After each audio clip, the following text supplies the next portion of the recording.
ओम शांति। एक बार 3 सूफी फकीर हज की यात्रा को निकले। उसमें से एक भारत का था। यात्रा का अंतिम पड़ाव था। एक गांव में वो ठहरे और चलते चलते बहुत थक गए थे, भूखे भी थे। उनके पास कुछ पैसे थे। उन पैसों से उन्होंने हलवा खरीदा और कोई नहीं चाहता था कि हलवा हम बांट कर खाएं। हर एक चाहता था मैं पूरा खा लूं। पहला फकीर कहता है, मैंने बहुत उपवास किए, बहुत तपस्या की। जैसा तपस्वी जीवन मेरा रहा शायद तुम दोनों का कभी नहीं हो सकता। इसलिए संसार को मेरी अधिक आवश्यकता है, इसलिए पूरा हलवा मुझे मिलना चाहिए। दूसरा फकीर कहता है, तुमने उपवास बहुत किए परंतु ज्ञान मेरे पास ज्यादा है। संसार को उपवास की नहीं ज्ञान की आवश्यकता है। तुम जाकर स्वर्ग में उपवास करना। अभी तो अस्तित्व को और संसार को मेरी आवश्यकता है। तीसरा भारत का फकीर होता है। वो कहता है, ना ही मैंने उपवास किए, ना ही मैंने साधना की, तपस्या की, और ना ही मेरे पास ज्ञान है। मैं तो एकदम साधारण सा हूं। और भगवान की अनुकंपा तो साधारण व्यक्तियों पर ही होती है, इसलिए हलवा मुझे मिलना चाहिए। फिर अंत में वो तीनों एक निर्णय पर पहुंचते हैं कि हम अभी सो जाते हैं और रात में जो सबसे अच्छा स्वप्न देखेगा कल सुबह हलवा उसका होगा। तो बेस्ट ड्रीम। तो वो लोग सो जाते हैं। सुबह उठते हैं तो पहला फकीर इतना खुश होता है, इतना खुश होता है। वो कहता है, कहाँ है हलवा? मेरा ही होगा, क्योंकि मैंने जो स्वप्न देखा आज तक शायद इतिहास में किसी ने नहीं देखा होगा। मैंने स्वयं भगवान को देखा और मैंने भगवान के कदम चूमे। क्या आज तक ऐसा स्वप्न किसी ने देखा? इसके लिए हलवा तो मेरा ही है। दूसरा कहते हैं, पहले मेरा भी तो स्वप्न सुन लो। मेरे स्वप्न के सामने तुम्हारा स्वप्न तो कुछ भी नहीं है। तुमने तो केवल भगवान को देखा और तुमने भगवान के चरण छुए। मैंने तो भगवान को देखा और भगवान ने स्वयं मुझे गले लगाया और मेरा मस्तक चूमा। तो मेरा स्वप्न तो तुमसे तो कई गुना अधिक श्रेष्ठ है। इसके लिए लाओ, हलवा मेरा है। भारत का फकीर उसको पूछते, तुमने कुछ देखा क्या? वो कहता है, मैंने भी देखा पर क्या बताऊं, छोड़ो। न बताओ तो ही अच्छा है, क्योंकि मैं तो साधारण हूं, ना तो तपस्या की, ना मेरे पास ज्ञान है। दोनों पूछते, नहीं फिर भी बताओ। वो कहता है, मेरा स्वप्न तो अत्यंत साधारण था। भगवान रात मेरे स्वप्न में आए और मुझे कहने लगे, अरे मूर्ख, सो रहे हो? पहले हलवा खा लो फिर सोना। तो मैं भी क्या करता, भगवान का आदेश था। तो रात में मैं उठा और सारा हलवा खा लिया। तो भारत के फकीर भी बड़े चतुर होते हैं। आज सुबह की अव्यक्त वाणी। हम आत्माओं में और संसार की आत्माओं में क्या अंतर है, इसका बहुत सुंदर रीति से बाबा ने वर्णन किया है।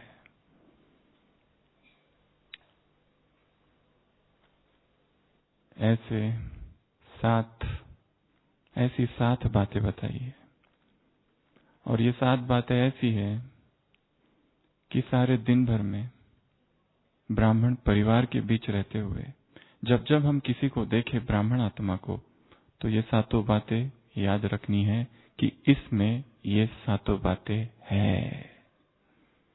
तो उसके प्रति हमारे मन में दुर्भाव, अशुभ भाव, द्वेष, ईर्ष्या, मद, मत्सर, इस तरह के कोई भी नेगेटिव फीलिंग्स उत्पन्न नहीं होगी।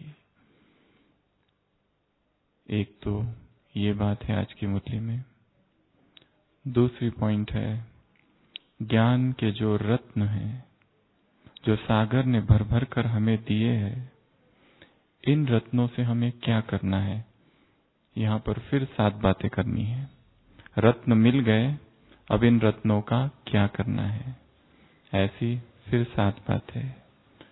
और 2 और चीजें, साइलेंस पावर क्या है, उसका क्या महत्व है, और अंतिम गीत और नशा।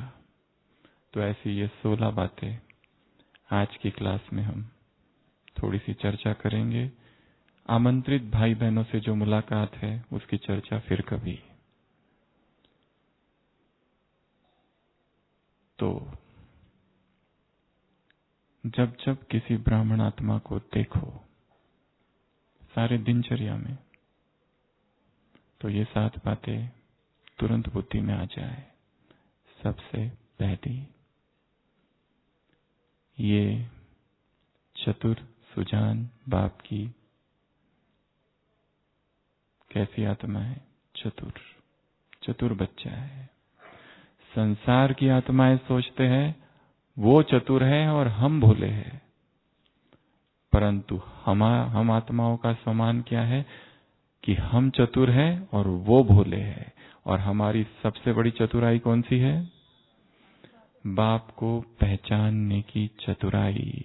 तो जब भी किसी भी ब्राह्मण आत्मा को देखो तो क्या सोचो, ये इस संसार की सबसे चतुर आत्मा है, क्योंकि इसके पास कौन सी चतुराई है, कौन सी क्लेवरनेस है, कौन सी श्रूडनेस है। इसने बाप को जाना, पहचाना, चाहे उसका स्वभाव कैसा भी हो, चाहे कुछ भी बोलता हो, कुछ भी करता हो, चाहे बुद्धि बहुत कम है सेवा के क्षेत्र में, परंतु ये समझ तो उसमें है, भगवान को तो जान लिया। ये तो चतुराई उसमें है कि रात में उठ के हलवा खा लिया, सुबह तक नहीं रुका रहा। संसार की आत्माएं लड़ रही है, डिबेट कर रही है। बड़े बड़े धार्मिक लोग, शंकराचार्य, इमाम, पैगंबर, पैगंबर, अवतार, धार्मिक पुरुष, कोई भी उस परमात्मा को नहीं जानते। तथाकथित आस्तिक, वो आस्तिक भी नहीं है, और जो अपने आप को नास्तिक कहते हैं, वास्तव में बाबा की परिभाषा में वो नास्तिक वो भी नहीं है, क्योंकि जो आस्तिक है वो वास्तव में आस्तिक नहीं है। और जो अपने आप को नास्तिक कहते हैं वो उस परिभाषा से भी नास्तिक नहीं है, क्योंकि आस्तिक नास्तिक है, क्योंकि आस्तिक भगवान को नहीं जानते, इस रीति से वो नास्तिक है। और जो अपने आप को नास्तिक कहते इस आधार से वो भी नास्तिक नहीं है। तो बाबा की तो परिभाषा ही अलग है। तो जब भी किसी ब्राह्मण आत्मा को देखो तो क्या सोचो, ये चतुर आत्मा है। कौन सी चतुराई है इसमें? बाप को पहचानने की चतुराई। ये सबसे पहली पॉइंट। दूसरा, इसने मूल को जाना है। किसको जाना? मूल, मूलाधारम गगन सदृशम। वह जो परमात्मा है, वह जो अगम अगर, जिसे अगम अगोचर है, जिसे कोई नहीं जानता, उस मूल बिंदु को, उस मूल तत्व को, उस चैतन्य बीज को जिसने जाना है, मूल को जानने वाली आत्मा है। सभी ब्राह्मण आत्माओं ने मूल को जाना है। संसार विस्तार में फंसा हुआ है। जितना विस्तार में जाता है, खोज बढ़ती जाती है। फिर से वही प्रश्न उत्पन्न होता है, इसके अंदर क्या है? अब इसके अंदर क्या है? फिर ये ऐसा क्यों है? फिर वो वैसा क्यों है? एक बाप को जान लेना अर्थात सब कुछ जान लेना, क्योंकि उसमें सब कुछ समाया हुआ है। एक अंग्रेजी कवियत्री है, एमिली डिकिंसन। बहुत सुंदर वाक्य उसने अपनी कविता में लिखे हैं भगवान के लिए। Though earth and moon were gone, and suns and universe ceased to be, and thou wert left alone, every existence would exist in thee. यदि ये सूरज, ये चांद, ये सितारे, ये संसार, ये ब्रह्मांड सब कुछ नष्ट हो जाए और केवल तुम अकेले बच जाओ, every existence would exist in thee. सब कुछ फिर भी तुम में समाया रहेगा, क्योंकि वो बीज है, क्योंकि वो मूल है। तो ब्राह्मण आत्मा अर्थात हम वो आत्माएं हैं जिन्होंने किसको जाना है? मूल को पहचान लिया, मूल को जान लिया। संसार विस्तार में भटक रहा है, विस्तार में गोते खा रहा है। तो जब भी किसी ब्राह्मण आत्मा पर दृष्टि पड़े तो सोचना ये चतुर है, सोचना इसने मूल को जाना है। तीसरा, ब्राह्मण आत्मा अर्थात एक में पदम को पा लिया। संसार की आत्माएं अरब खरब गिन रही है, इसने तो एक में ही पद्म को पा लिया। ऐसी ये महान आत्मा है। तो फिर हमारी अवगुणी दृष्टि नष्ट होगी, क्योंकि ये वो आत्माएं हैं जिसने एक में पदम को जान लिया, एक में पदम को पा लिया। कितनी महानता इसमें समाई हुई है। नहीं तो इस ब्राह्मण पथ पर चलते चलते जब जब दूसरों को हम देखने लगते हैं, तो जब ज्ञान में आए थे तब जो उमंग था और जो उत्साह था वो धीरे धीरे कम हो जाता है। एक अव्यक्त वाणी में बाबा से प्रश्न पूछा गया था, बाबा जब हम ज्ञान में आए थे तो कितना उमंग था, कितना पुरुषार्थी थे, अब क्या हुआ, क्यों ये पुरुषार्थ कम हो गया? बाबा ने 2-3 कारण बताए थे। उसमें से पहला कारण बताया था, बच्चे क्योंकि तुमने दूसरों को देखना चालू कर दिया, अवगुणी दृष्टि हो गई तुम्हारी। तो आज की मुरली बताती है कि जब भी दूसरों को देखो तो क्या सोचो? चतुर है। क्या सोचो? मूल को जाना। क्या सोचो? एक में पदम को पाने वाली पदम भाग्यशाली आत्मा है। चौथा, पहचान की आंख इसके पास है। क्या मिल गई इसको? पहचान की आंख, पहचान के नेत्रधारी। याद प्यार में कहा, यह आत्मा ने पहचान लिया है। वो तीसरा ज्ञान का नेत्र इसके पास है। जीव जगत ईश्वर का रहस्य क्या है इसे पता है, जो कोई नहीं जानता। शास्त्र नेति नेति करते रह गए, परंतु वो क्या है किसी को पता नहीं। तो हम ये सोचे एक दूसरों को देखने के बाद कि इसके पास क्या है? पहचान का नेत्र है, पहचान की आंख है। The third I of wisdom, इसका ये नेत्र खुला है।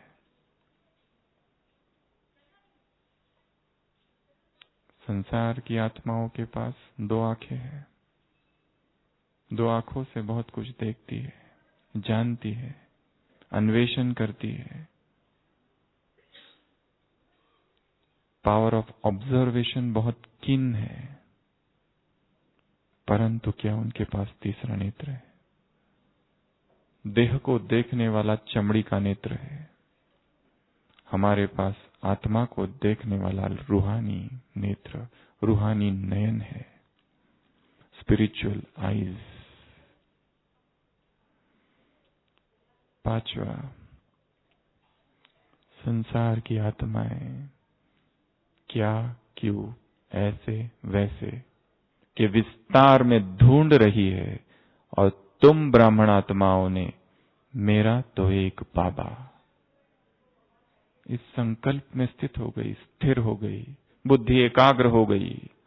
तो जब जब ब्राह्मण आत्माओं को देखो तो क्या सोचो, ये वो ब्राह्मण आत्माएं हैं जिसके मन से क्या, क्यों, कब, कहा, कैसे सारे प्रश्न विलीन हो गए हैं। चाहे बाबा का कैसा भी बच्चा हो, कम से कम पुरुषार्थ करने वाला हो, फिर भी उसके मन से, उसके मुख से ये बात तो हमेशा निकलती है कि मेरा तो एक बाबा। चाहे मन में कई और भी बैठे हैं, परंतु कहता तो यही है कि मेरा तो एक बाबा। बाबा कहते हैं हाथ उठाओ जिनका बाप से प्यार है। ऐसा कोई है जो कहता है नहीं मेरा कम प्यार है इसके लिए मैं नहीं उठाऊंगा? कोई नहीं कहता है, नॉट रेडी। तो ये वो आत्मा है जिसके मन में एक संकल्प है, मेरा तो एक शिव बाबा, दूसरा ना कोई। छठवा, जब भी किसी ब्राह्मण आत्मा को देखो तो ये सोचो इसके पास एक की समझ है। संसार के पास अनेक बातों की समझ है, पर उस एक की समझ नहीं है। मुरली के शब्द है, इनके पास क्या है? तुम्हारे पास एक की समझ। संसार की आत्माओं के पास अनेकों की समझ है। ये कैसा था, वो कैसा था, इसकी बायोग्राफी, उसकी ऑटोबायोग्राफी, इसके जीवन में क्या हुआ, उसके जीवन में क्या हुआ, बहुत जानते हैं। परंतु भगवान की जीवन कहानी क्या है, भगवान कब आता है, क्या करता है, किसी को कुछ पता नहीं। कहाँ आता है, कोई खबर नहीं। अवजानंती माम मुड़ा। हे अर्जुन सुन, जब मैं धरती पर आता हूं तो मूर्ख मेरा उपहास उड़ाते हैं, क्योंकि वो मुझे जान नहीं पाते। अवजानंती, मुझे नहीं जानते।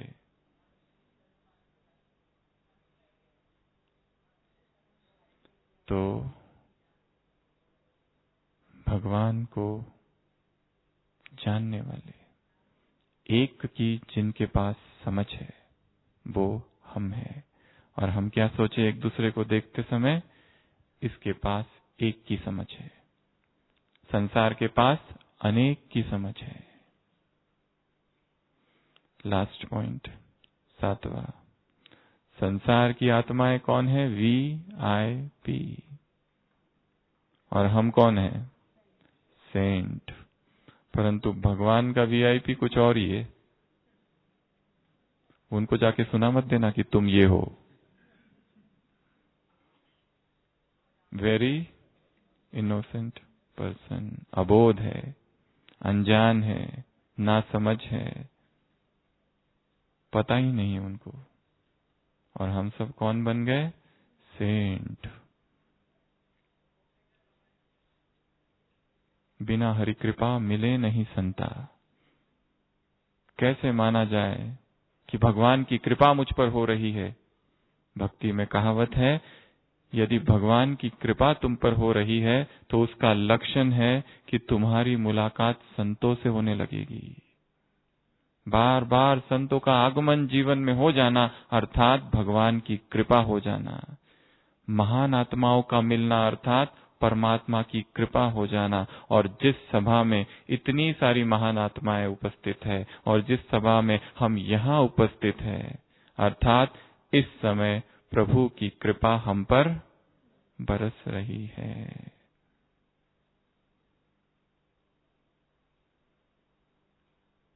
हरि अनंत, हरि कृपा अनंता। वो अनंत है, उसकी कृपा अनंत है। हरि अनंत, हरि कथा अनंता। हरि अनंत, हरि प्रेम अनंता। तो हम सब कौन है? सेंट। बाबा ने कहा है जो माया से इनोसेंट है वो सेंट है, जो टेंट में रहने वाले हैं वो सेंट बन जाएंगे। शांतिवन में कभी मुरली चली थी, जगह नहीं थी, तो माताएं भाई बहने कहाँ रुके थे? टेंट में। तो बाबा ने उनके लिए कहा था जो जो टेंट में रुके वो सब कौन बन जाएंगे? सेंट। सेंट अर्थात संत। सेंट बहुत प्यारा शब्द है अंग्रेजी भाषा का। मूल शब्द सैंक्टस से आया है। सैंक्टस अर्थात पवित्र। वो सेंट उसे कहा जाता है जो पवित्र है। सेंट उसे कहा जाता है जिसमें एक्स्ट्राऑर्डिनरी, असामान्य पवित्रता है, असामान्य होलीनेस है। ऐसी स्थिति में जो पहुंचते हैं उन्हें सेंट कहा जाता है। शब्द क्रिश्चियनिटी से निकला, ईसाई धर्म से निकला, पर धीरे धीरे हर एक धर्म में यह पाया जाता है। भारत में सेंट को संत कहते हैं। हिंदू धर्म में, बौद्ध धर्म में जाओ तो उन्हें बोधिसत्व कहते हैं। इस्लाम में वाली, सिख धर्म में गुरु, जैन धर्म में अरिहंत या अरहत। क्रिश्चियनिटी में एक दूसरा शब्द है रबाय, गुरु को कहा जाता है। ये शब्द उनके लिए प्रयोग किए जाते हैं जिनमें बहुत अधिक पवित्रता है। बाबा कह रहे हैं वो संत तुम हो, वो सेंट तुम हो। संसार के लोग अपने आप को वीआईपी समझते हैं, वेरी इंपॉर्टेंट पर्सन, परंतु वास्तव में वो वेरी इनोसेंट पर्सन है। अज्ञान है, अबोध है, परवश है, उन्हें पता ही नहीं। ये भगवान की परिभाषा है। तो जब भी आपस में एक दूसरों को देखो तो क्या समझो? कौन चल रहे हैं? कौन है ये सब? संत, सेंट है। किसी एक संत का किसी गांव में आगमन हो जाता है तो क्या करते हैं गांव वाले? क्या करते हैं? कितना स्वागत, कितना सम्मान। एक संत, और यदि वो संत आकर कहे मैं हिमालय में 10 साल, 20 साल, 30 साल तपस्या कर रहा था और मेरे तपस्या के अंत में मुझे भगवान के साक्षात्कार हुए और साक्षात्कार होने के बाद ही मैं तुम्हारे गांव में आया हूं, तो क्या करेंगे? भगवान को बाजू में, उसी को भगवान बना देंगे।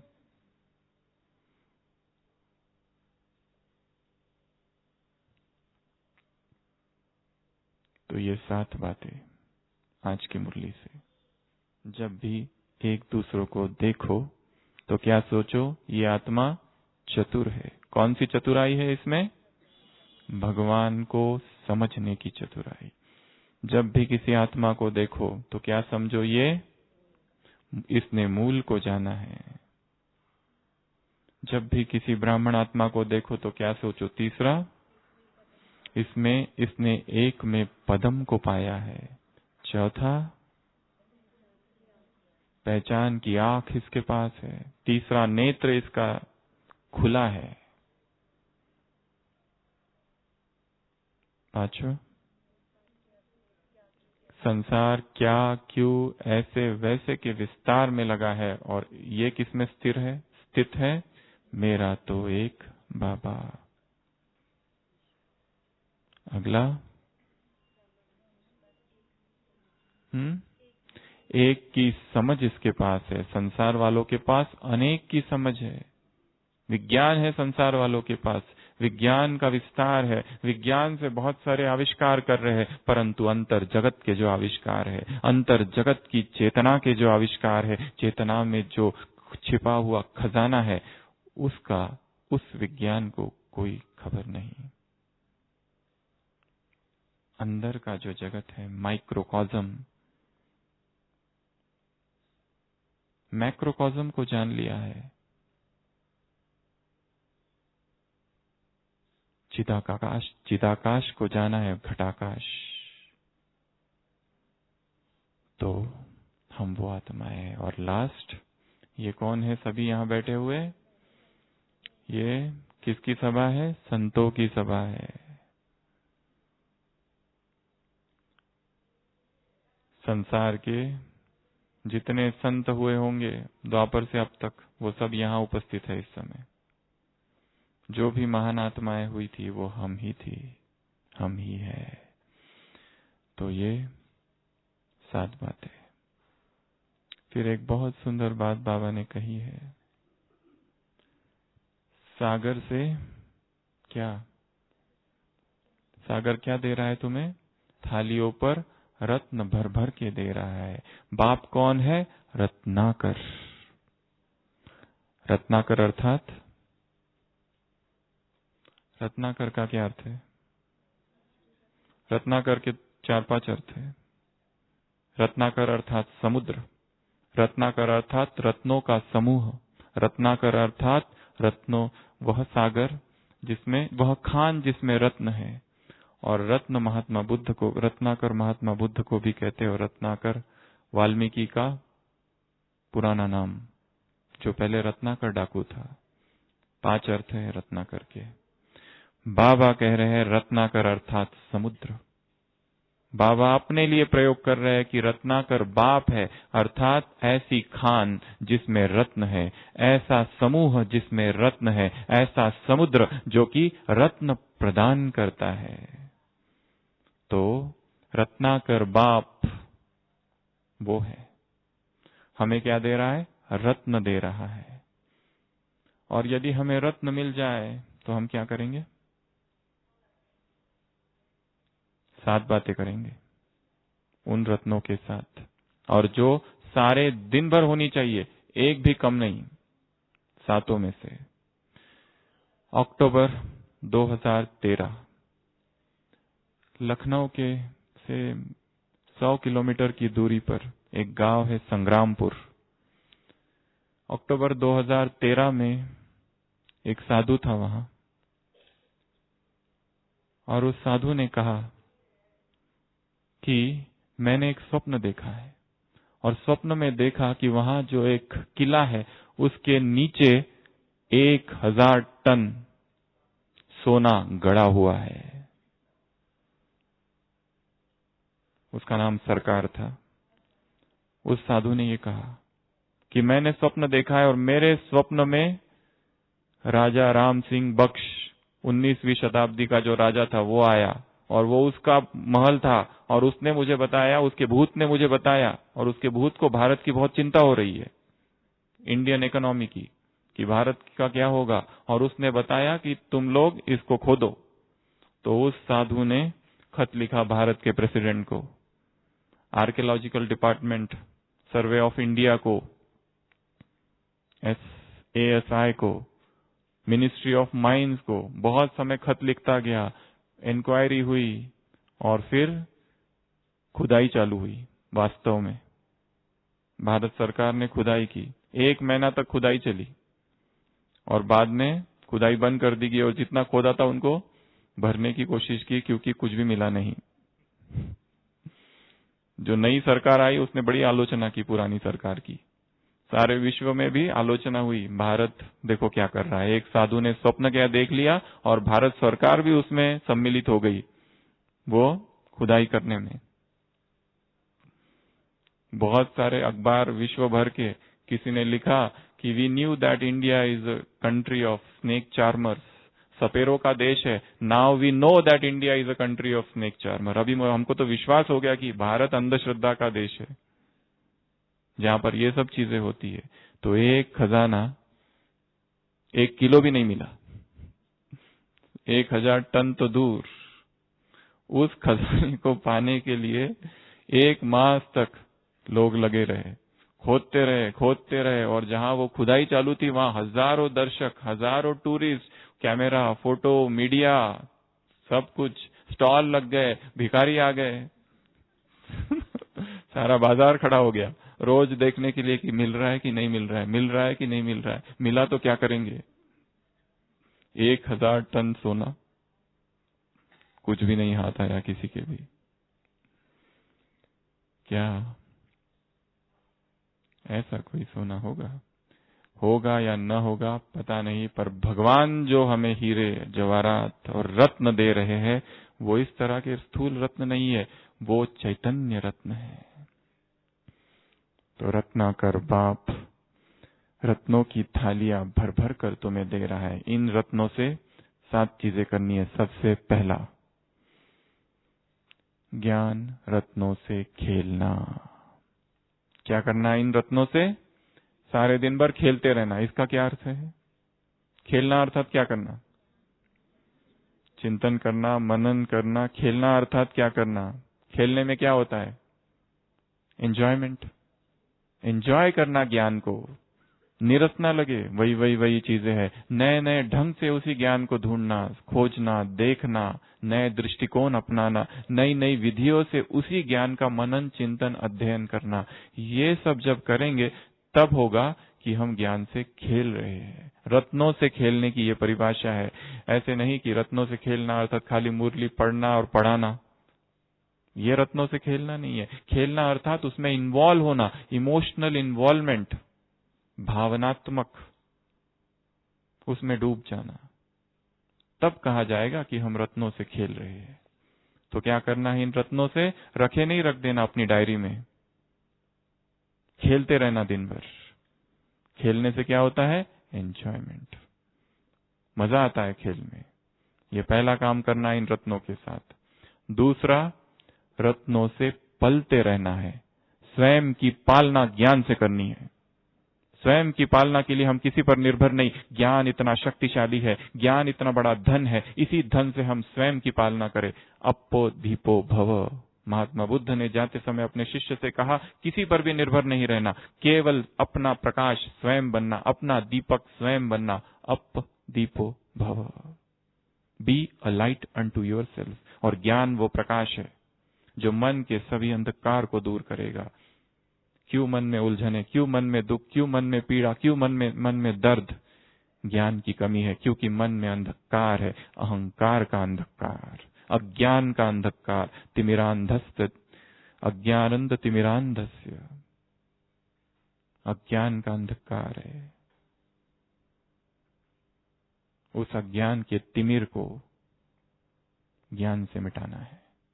तो स्वयं की पालना स्वयं करनी है। किससे करेंगे? ज्ञान से। ज्ञान से पालना करनी है। ज्ञान से पलने वाले बाबा कह रहे हैं। ज्ञान सबसे बड़ा पोषक, सबसे ज्यादा पोषक तत्व ज्ञान में है। न्यूट्रिशन, चौप चीनी, हेल्थ टॉनिक, सबसे पावरफुल इंजेक्शन, सबसे पावरफुल गोली, विटामिन, सिरप, सब कुछ ज्ञान है।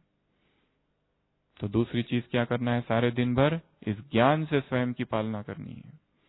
तीसरा,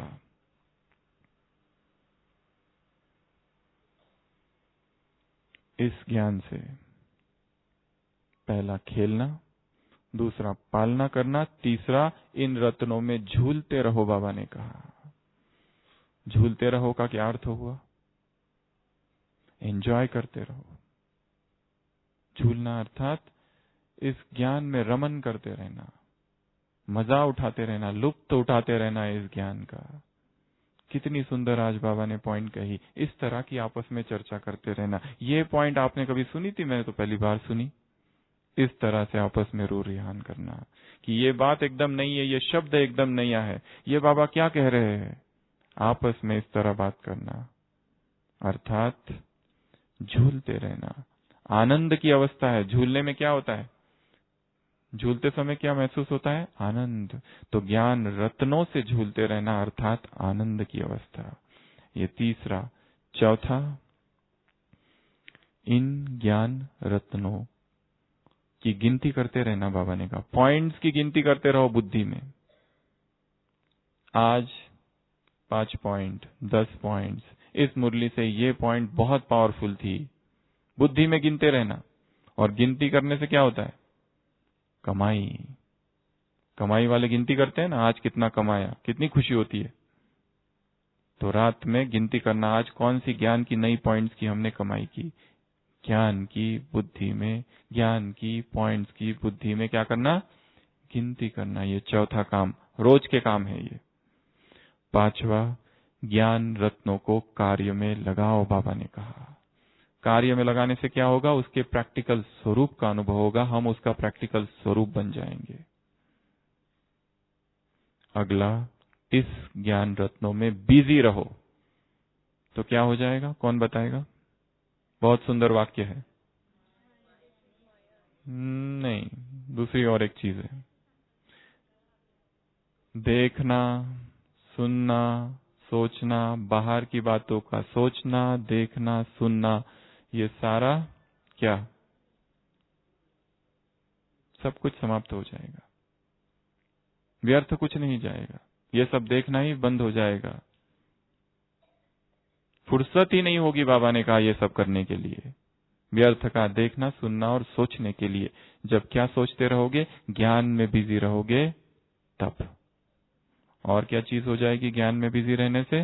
माया दूर से ही भाग जाएगी। सुंदर उदाहरण है महर्षि दयानंद सरस्वती, कहानियों में आता है और उन्होंने खुद लिखा है। उनसे प्रश्न पूछा गया, क्या काम विकार आपको सताता नहीं? आप सन्यासी हो, अकेले रहते हो। उन्होंने कहा कि काम विकार तो रोज ही आता है, पर मैं अपने कार्य में इतना व्यस्त होता है, वो मुझे पूछता है आऊं, तो मैं कहता हूं थोड़ी देर के बाद, क्योंकि मैं बिजी हूं, मुझे किताब लिखनी है, मुझे तो बहुत सारा संसार का कल्याण करना है, तो मैं व्यस्त हूं, मैं बिजी हूं, I am busy, come later on. तो वो वेट ही करते रहता है बाहर। तो सबसे बेस्ट विधि है व्यर्थ से मुक्त होने की, खुद को बिजी कर देना।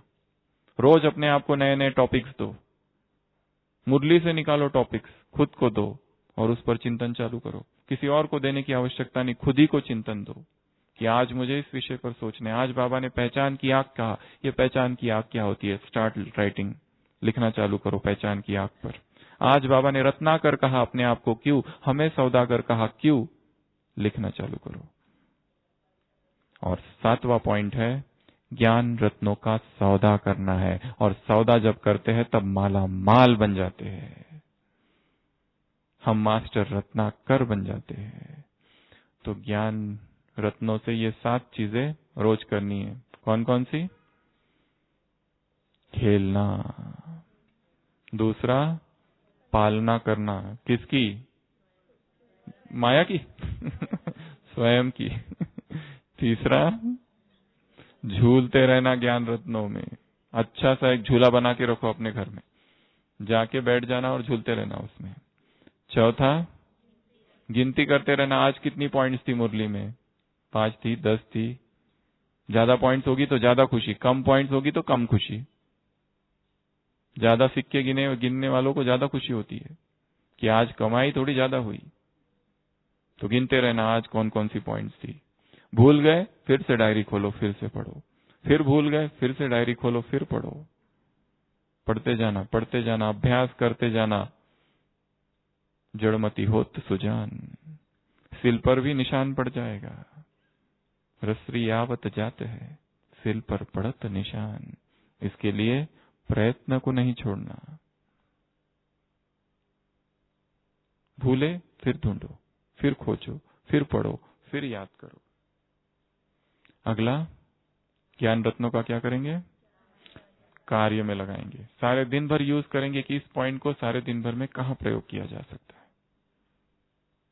बहुत काल का निर्विघ्न रहने का अभ्यास वरदान में कहा है। कैसे इस पॉइंट को सेवा में प्रयोग करें, क्योंकि सेवा में जाते ही डिस्टरबेंस चालू होता है। सेंटर पर पहुंचे डिस्टरबेंस चालू, घर पहुंचे डिस्टरबेंस चालू, डिपार्टमेंट पहुंचे डिस्टरबेंस चालू। मधुबन में है, तपस्या कर रहे हैं, मैं फरिश्ता हूं। डिपार्टमेंट में गए तो सीधा नीचे। फरिश्ता तो पंख लगाकर उड़ जाता है कहीं तो, और हम बच जाते हैं कलयुगी, संगम युगी भी नहीं, कोई और ही। अगला, ज्ञान में बिजी कर दो स्वयं को। ऐसा कोई नहीं कह सकता कि आज मेरा फ्री दिन है तो चलो मैं कहीं घूम के आता हूं। फ्री कहां से हुए? सारा मुरलियां पढ़ के हो गई, सारा चिंतन हो गया। कितना कार्य बाकी है, कितना कुछ करना बाकी है। उत्तिष्ठ जागृत, जागो। लास्ट सौदा। तो सौदा करना अर्थात डील, ग्रेट डील, सबसे पावरफुल डील है ये, सबसे फायदे वाली डील है ये। बाकी सभी सौदों में क्या है? घाटा। ये एक ही ऐसा सौदा है, एकमात्र ऐसा सौदा है जिसमें कोई घाटा है? कोई भी घाटा नहीं। तो ये हो गई 7 बातें। फिर बाबा ने बात की अंतिम 2 बातें, गीत और दूसरा बताया नशा। ब्रह्मा बाबा का कौन सा गीत था?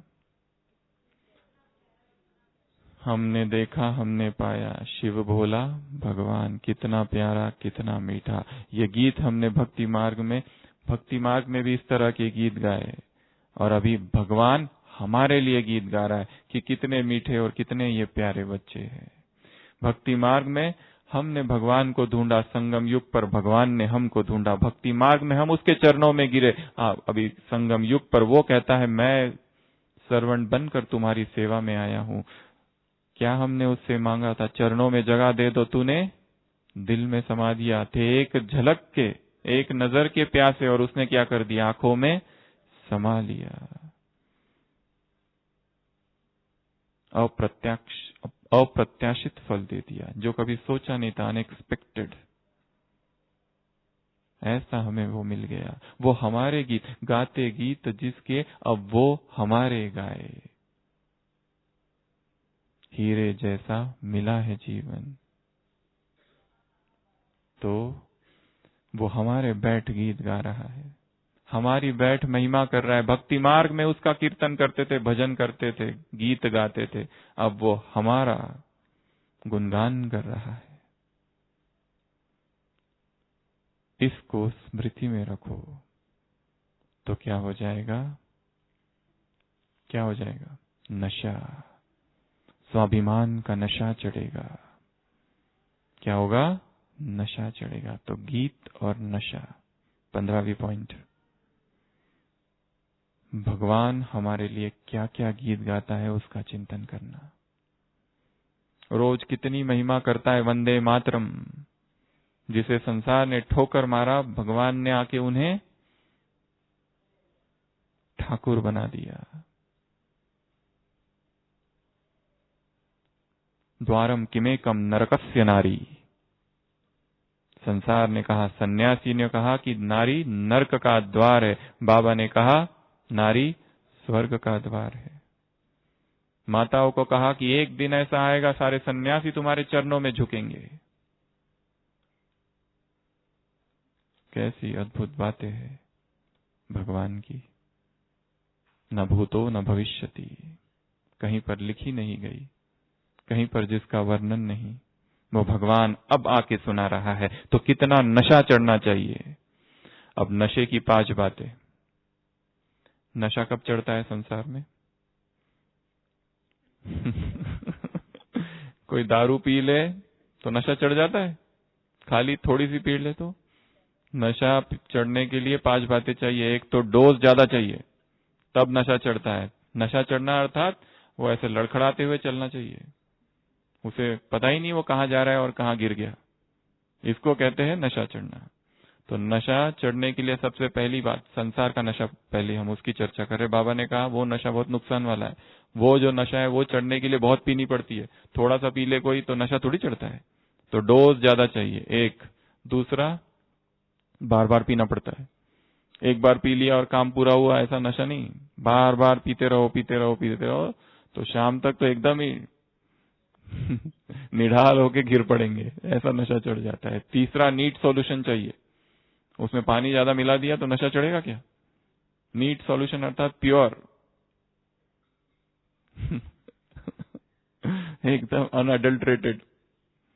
चौथा, और साथ साथ में लिमका, इसकी दारू के साथ में बाकी भी शरबत वगैरह पी लिया तो नशा चढ़ेगा? बिल्कुल उसके साथ में और कुछ नहीं पीने का, खाली दारू।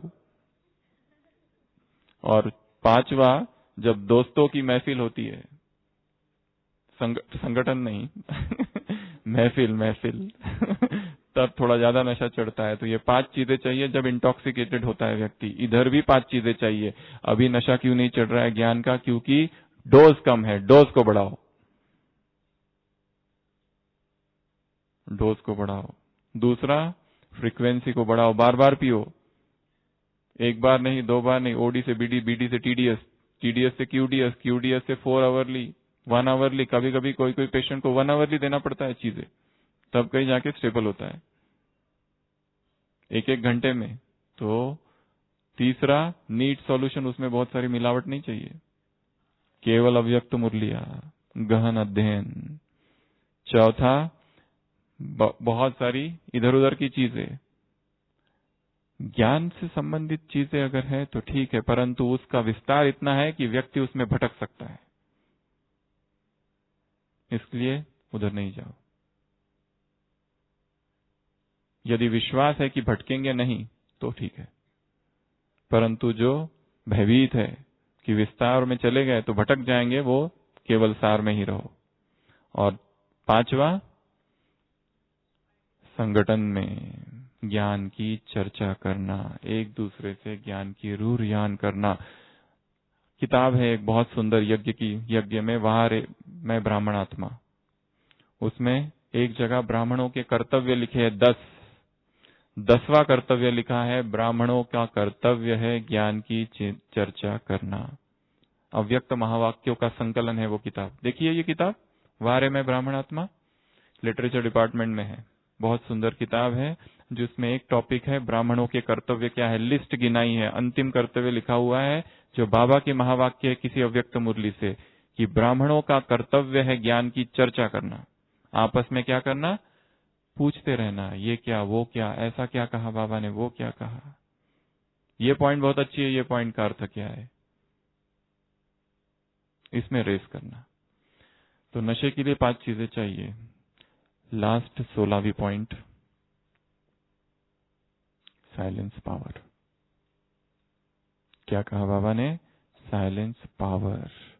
संसार की जो आत्माएं हैं उन्हें अब लग रहा है रास्ता है, कोई मार्ग है। तुम्हें क्या करना है? एकता और दृढ़ता, संगठन की एकता और दृढ़ता हो, वो साधन होगा मार्ग दिखाने का। शुभ संकल्प और शुभ भावना, इनसे उनके अंदर फल उनको प्राप्त होगा और उनके अंदर श्रेष्ठ कार्य करने के संकल्प जागृत होंगे। और इन सब का आधार है साइलेंस पावर। बीच में बाबा ने एक ड्रिल कराई है साइलेंस की। बाबा ने कहा इस साइलेंस पावर से अब संसार का कल्याण करो। तो अपने अंदर साइलेंस की पावर भरनी है। एक शिकारी होता है, वो शिकार करते करते जंगल में भटक जाता है और थका मांदा एक झाड़ के नीचे विश्राम करता है। आंख खुलती है तो देखता है एक खोपड़ी है मनुष्य की वहां रखी हुई। इतना थका हुआ होता है, आसपास कोई नहीं होता है, सोचता है इसी से बात करूं। तो उस खोपड़ी से कहता है हेलो। वो खोपड़ी कहती है हेलो, तो एकदम से उसको होश आ जाते, सारी थकान मिट जाती है। खोपड़ी बात कर रही है, ऐसे कैसे इसने बात कर लिया? तो वो उससे पूछता है क्या तुम बात करती हो? वो कहती है हाँ मैं तो बात करती हूँ। तो वो उससे पूछता है तुम यहाँ कैसे पहुंची? वो कहती है ज्यादा बोलने के कारण। इतना वो सुनता है और भागता है वहां से, कुछ तो है गड़बड़, और सीधा राजा के पास पहुंचता है और कहता है मैंने एक खोपड़ी देखी जंगल में जो बातें करती है। तो राजा कहते हैं ऐसी बेहूदी बातें मत बताओ, ऐसा कभी होता है? और वो कहता है मैंने खुद सुना है, उसने मुझसे बात की। राजा कहता है अगर बात झूठी निकली तो तुम्हारा सर कलम कर देंगे। वो कहता है तैयार हूं, चलो। तो सारा महल और सारा गांव वहां पहुंचता है और वो खोपड़ी के पास वो आदमी राजा को के सामने उस खोपड़ी से कहता है हेलो। तो खोपड़ी बिल्कुल कुछ नहीं बोलती है, चुप, आवाज भी नहीं। अरे कहता है अरे बोलो ना, अभी तो तुम बोल रही थी। खोपड़ी बिल्कुल आवाज नहीं करती। बहुत मनाता है खोपड़ी को, बोलो बोलो, कोई आवाज नहीं, बिल्कुल चुप। फिर राजा कहता है इसका सर कलम कर दो, हमारा समय बर्बाद किया, और उसका सर काट दिया जाता है। राजा और सारे गांव वाले चले जाते हैं। अब सर और खोपड़ी आपस में आजू बाजू, और वो खोपड़ी कहती है हेलो। तो वो सर कहता है उससे, अरे तुम अभी हेलो कह रही हो, पहले हेलो करने को क्या हो गया था तुमको जब मैं सबको लेके आया था यहाँ पर। तो वो खोपड़ी कहती है उस सर से, तुम यहाँ कैसे पहुंचे? सर बोलता है ज्यादा बोलने से। यही तो उत्तर खोपड़ी ने भी दिया था सबसे पहले, तुम यहाँ कैसे पहुंची? ज्यादा बोलने से। तो ज्यादा बोलने से क्या होगा? तो बाबा कह रहे हैं साइलेंस पावर अपने अंदर बढ़ानी है। साइलेंस पावर के दो अर्थ है, एक तो स्थूल मौन भी और सूक्ष्म मौन भी। परंतु जब बाबा साइलेंस पावर कहते हैं उसका अर्थ होता है शांति की शक्ति, उसका अर्थ होता है योग की शक्ति। वो केवल चुप रहना नहीं है, वो तो केवल मुख का हुआ। बाबा तो चाहते हैं मन का मौन, शांति की शक्ति। इस शांति की शक्ति से संसार की आत्माओं का कल्याण करो। शुभ भावना, शुभ संकल्प, एकता, दृढ़ता, ये तुम्हें करना है। तो ऐसी ये टोटल कितनी पॉइंट्स थी? 16 पॉइंट। पहले 7 बातें जो ब्राह्मण परिवार में प्रयोग करनी है एक दूसरों को देखते समय। दूसरी 7 बातें ज्ञान रत्नों की जो सारे दिन भर होमवर्क के रूप में मुरली से हमको करनी है, कि ये जो मुरली है ये ज्ञान रत्न है, अब इनके साथ हमें ये दिन भर में 7 बातें करनी है। और फिर बताया साइलेंस, और फिर बताया लास्ट में गीत और नशा, और लास्ट में साइलेंस। एक लास्ट बात बताते हैं, फिर क्लास को पूरा करेंगे। बाबा ने संत की बात कही। एक बहुत हंसी की बात हमको याद आ रही है। एक बंजारा व्यक्ति था जिसने एक गुरु की बहुत सेवा की, और वो गुरु इतना प्रसन्न हो गया, इतना प्रसन्न हो गया कि उसने अपना गधा उसको दे दिया, बंजारे को। तो बंजारे की अब बहुत खुश हो गया। अब तक तो अकेला घूमता था सामान लेकर, अब गधे पर डालकर घूमने लगा। गधे ने उसका आधा काम करना चालू कर दिया और गधे ने उसकी बहुत सेवा की। परंतु एक दिन ऐसा आया, गधा बूढ़ा हो गया और गधे की मृत्यु हो गई, क्योंकि गधा इतना प्यारा था और इतना अच्छा अनन्य सेवाधारी था। तो उस व्यक्ति ने सोचा क्यों ना इसकी मैं कब्र बना दूं। तो उसने गधे की कब्र बनाई और बैठ के रोने लगा। और जब रो रहा था तो बाजू से एक व्यक्ति गुजरा और उसको लगा कि शायद कोई बहुत बड़ी महान हस्ती की कब्र है, इसलिए तो ये व्यक्ति रो रहा है। तो वो कुछ पैसे फेंकता है कब्र के सामने। तो ये आदमी उसको कहने ही वाला था, हंसी भी आती है, पर सोचता है क्यों मैं इसकी भावना को ठेस पहुंचाऊं। ठीक है, पैसे फेंक रहा है तो फेंकने दो। पर वो सोचता है ये तो व्यवसाय बहुत अच्छा है। फिर बहुत लोग आने लगते हैं और रोज पैसे फेंकने लगते हैं, और धीरे धीरे पूरे गांव में फैल जाता है एक बहुत महान आत्मा संत की कब्र बाहर है, और जहां पर जो जाएगा उसकी इच्छा पूरी होगी। तो रोज लोग आते हैं, रोज पैसे फेंकते हैं, और इस व्यक्ति का व्यवसाय, एक नया धंधा चालू हो जाता है, और गांव में एक नया संत की कब्र भी बन जाती है। ऐसा कई साल चलता है। फिर एक दिन वो जो पहला संत था जिसने इसको गधा दिया था वो आता है, और वो उसको तुरंत पहचान लेता है, क्योंकि वो जैसे ही गांव में आता है उसको गांव वाले कहते हैं गांव के बाहर एक महान संत की कब्र है, वहां से जरूर जाना।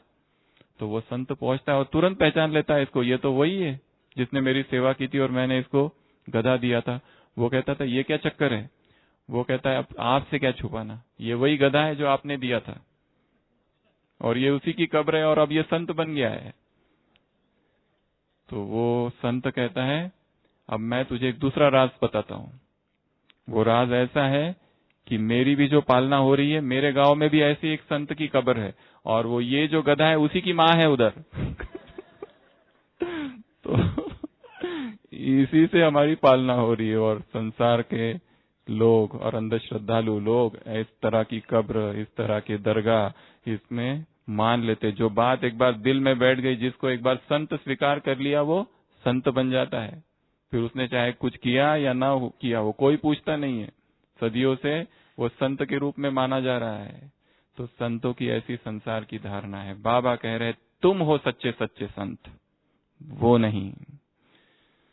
ऐसे श्रेष्ठ, ऐसे श्रेष्ठ सौदा करने वाले श्रेष्ठ सौदागर आत्माओं को, ऐसे रत्नाकर बाप के रत्नों से, ज्ञान रत्नों से खेलने वाले, पलने वाले मास्टर रत्नाकर बच्चों को, ऐसे सेवाधारी आत्माओं को, ऐसे पहचान की, कौन सी पहचान? कौन सी पहचान? मूल पहचान नहीं, कौन सी पहचान? पहचान के त्रिनेत्री, नेत्रधारी आत्माओं को, ऐसे मेरा बाबा के गीत गाने वाली आत्माओं को, ऐसे स्नेही आत्माओं को, सिखिलधी आत्माओं को बाप दादा का याद प्यार, गुड नाइट और नमस्ते।